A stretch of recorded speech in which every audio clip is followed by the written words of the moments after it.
History remembers them by their crimes, not their names alone. These are the men and women whose cases changed how the world understood violence and how it finally caught up with them. H. Holmes. H. Holmes built his reputation as a respected Chicago businessman during the rise of the 1893 World's Fair. He operated a large building near the fairgrounds, renting rooms to visitors passing through the city.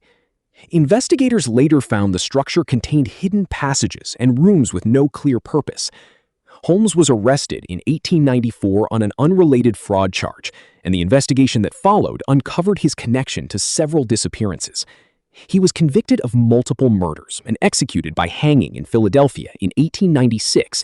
His case remains one of the earliest documented instances of serial killing in American history, and the building itself was demolished not long after his death, but the story endured in the public record for over a century. Jack the Ripper. Jack the Ripper terrorized London's Whitechapel district in the autumn of 1888. 5 murders, all women, were linked to the same unidentified attacker over a period of 10 weeks. The killer sent letters to police and press, some of which are still debated for authenticity today. Scotland Yard investigated hundreds of suspects, but no one was ever charged. The case ended without resolution, and the killer's identity has never been confirmed. Newspapers at the time sold record numbers of copies covering the murders, cementing Whitechapel's name in criminal history. Over a century later, the case remains officially unsolved, and no forensic evidence from the period has been conclusive enough to name a single suspect with certainty. Ed Gein.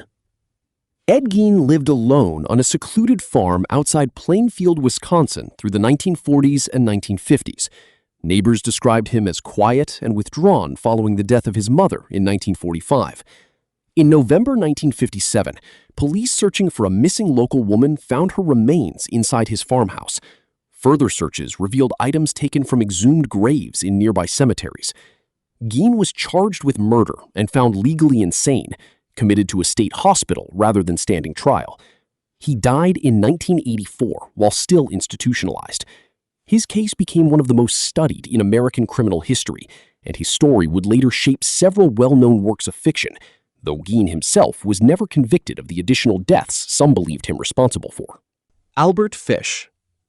Albert Fish confessed to the murder of a 10-year-old girl in New York in 1928, a case that went unsolved for 6 years.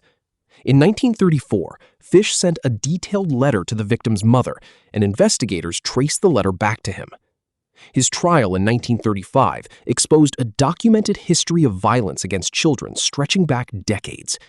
Fish was found guilty and sentenced to death. He was executed by electric chair at Sing Sing Prison in January 1936. Psychiatric experts who examined him during the trial debated his mental state extensively, but the jury rejected the insanity defense.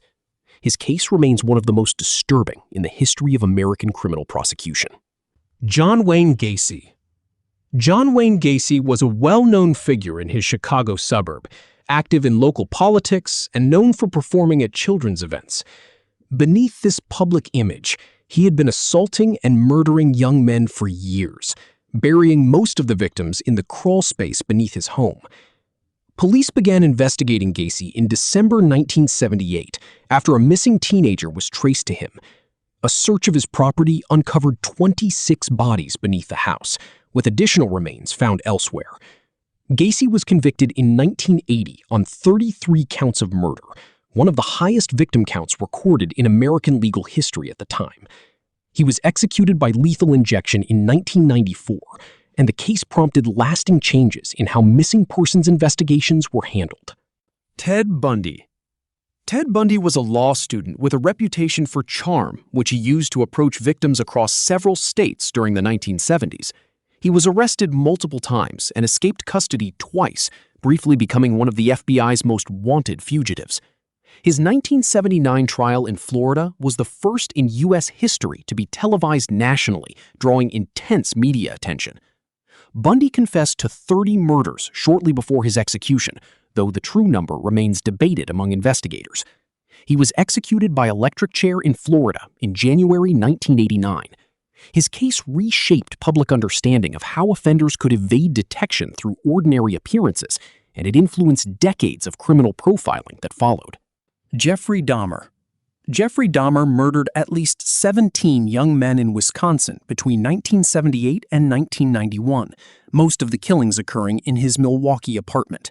His arrest came in July 1991 after a victim escaped and flagged down police. The subsequent search of his apartment revealed evidence that shocked investigators and made international headlines. Dahmer pleaded guilty but mentally ill and was sentenced in 1992 to 16 consecutive life terms. In 1994, while incarcerated, he was killed by a fellow inmate.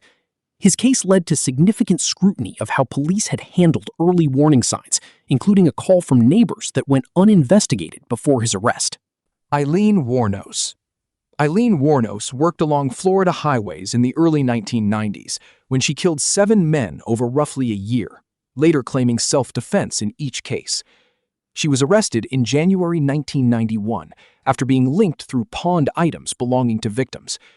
Her trial drew national attention as one of the rare cases involving a female serial offender, a fact that shaped much of the era's press coverage.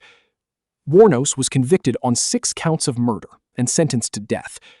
After more than a decade on death row, she was executed by lethal injection in Florida in October 2002.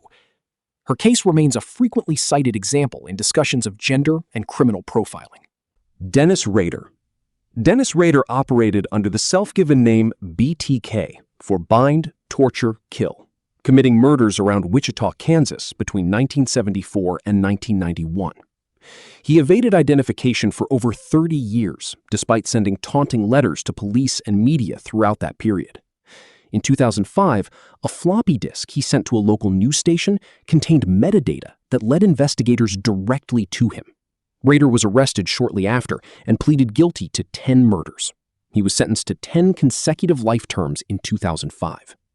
His case became a landmark example of how digital evidence could close cases that had remained cold for decades. Richard Ramirez. Richard Ramirez, known in press coverage as the Night Stalker, committed a series of murders across Los Angeles in 1984 and 1985. His seemingly random selection of victims and homes created widespread fear across the city during the manhunt. He was identified through a partial fingerprint left at one crime scene and captured by a group of residents after being recognized from news broadcasts. His 1989 trial lasted more than a year and ended in 13 convictions for murder. Ramirez was sentenced to death, but died of natural causes in 2013 while his case remained under appeal. His case remains a widely cited example of a community identifying a suspect before police made a formal arrest.